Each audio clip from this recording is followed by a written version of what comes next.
Nagaaf araarri waaqayyoo hunduma keenyaaf haa baay'atu. Ashama akkam jirtu? An nagaa dhagalata waaqayyoo bakka dagaan gara YouTube chaanalii Boonsaa Addisuu guuteetti dhuftanii chaanaliin kun odeeffannoowwan wayitaawaa barsiisa viidiyoowwan barsiisoo jireenya fuula keenyaaf bu'aa buusan barsiisa sagalee waaqayyootu isiniif dhiyaata.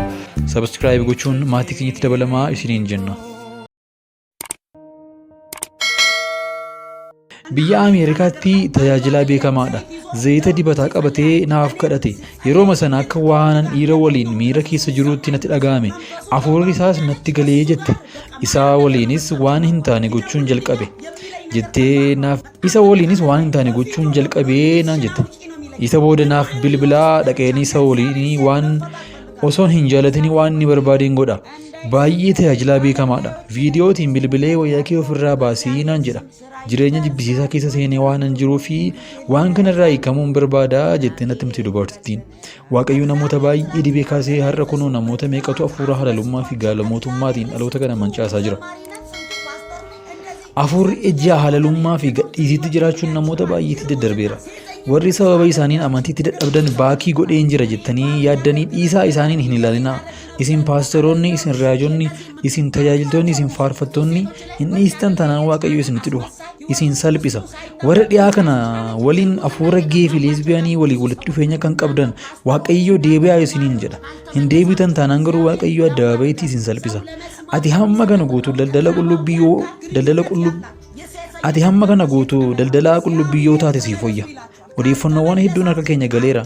Deebiitii qalbii jijjiirradhu. Naa bilbili. Namoonni sun viidiyoo fi suuraa keessan salphina keessan sooshaal miidiyaa irratti isin salphisuudhaaf jedhu. Anis namoota baay'ee dhaabsiseera.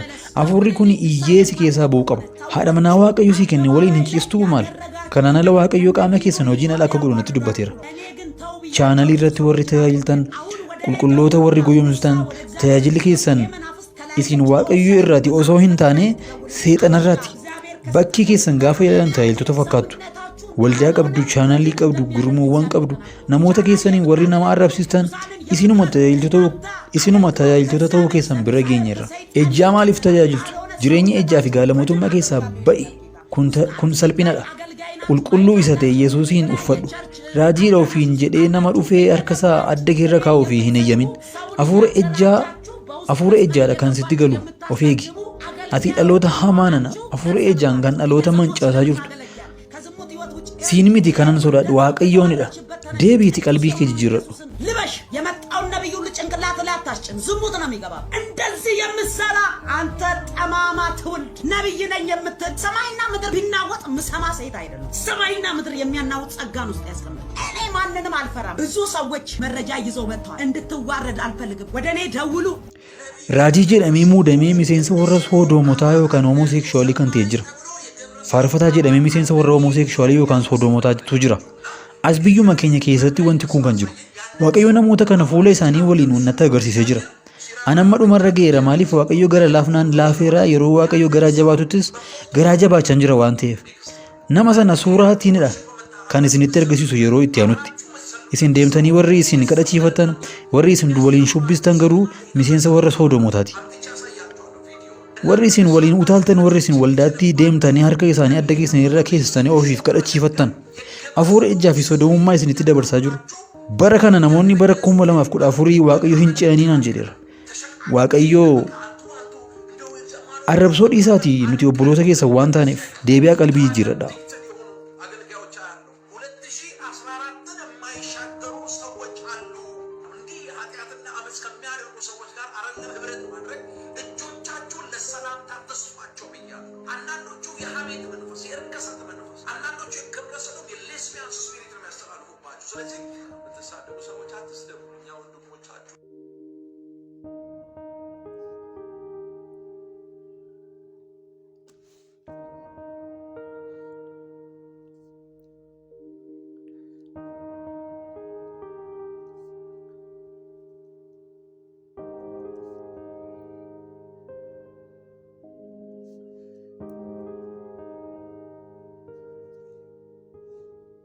Kanatti aansuudhaan gorsa obboleessi keenya faarfataa Biqilaa Kabbadaa dubbatee sooshaal miidiyaa irratti nuuf qoodee isiniif dhiyeessina. Har'a ganamaan mana koo ciiseen buusee baasee yaadeen keessa kootti waan ulfaateef isiniif katabuuf dirqame. wantoota bara kana keessa mata duree ta'anii dubbataman keessa tajaajilli maqaa waamuu isa tokkodha. Raajii abaluun maqaa waama jedhamnaan hundumtuu iddoo qalbii fi qabeenya isaa fi qusatu hin qabu. Inni haa ta'utii anaan garuu kan na ajaa'ibee maqaa waamamuun kun maalumaaf akkas nama ajaa'iba. Kun anaaf Waaqayyoon xiqqeessuudha. Nama uumuun isaa rifeensa mataa keenya illee lakkoofsaan beekuun isaa du'a bara baraan oolchuun isaa Yesuusiin ilma isaa nuuf kennuun isaa otoo nu hin ajaa'ibin raajiin tokko ol ka'ee gaafa maqaa keenya waamu akkasuma marachuun kun humna Waaqayyoo wallaaluudha. Kan na ajaa'ibee na dhiisuu didee tokko immoo jira. Namoonni yeroo kadhannaa fi faarfannaa lubbuun isaanii hafuura qulqulluu wajjin wal argattee gammadaa jirtu yookaan of yaadattee qalbii jijjiirrachaa jirtu gaafa maqaan waamamu jalqabu hafuura sana keessaa ba'u. Maqaan waamamu gaafa jalqabu ulfinni ilma Waaqayyoo Yesuus Kiristoos walga'ii sanarraa sokkee ulfinni raajichaa mana guuta. Yeroo kana warri dhugumaan hafuuricha of keessaa qaban in muddamu. Hafuurri isaan keessa jiru hin gadda malee foorricee harka hin reebu. Namoota akkasii kana kan isin ajaa'ibu wajjin dhaabadhee argeera. Yeroo maqaa waamuu eegalan isa sila lafatti kuulanii maqaa haasa'an tokkoffaa irratti sumaan salphisuu eegalu. Waltajjii irratti. Hafuurri Waaqayyoo immoo itiksii beeka, naamusa qaba. Dhugumaan humni ittiin maqaa waamamu kun Waaqayyoo biraatii taanaan akkamitti namni akka diraamaatti dhaabbatee ilaala kun dhugumaan hojii hafuura qulqulluutii taanaan akkamittiin namni ittiin hin aareeffamu akkamittiin namni ittiin jijjiiramee gara gooftaa Yesuus Kiristoosiin beekuutti ol hin guddatu. Dhugumaan hafuurri kun Waaqayyoo biraatii taanaan arrabni maqaa namaa waamaa oolu kun akkamittiin Yesuusiin lallabuu dadhaba.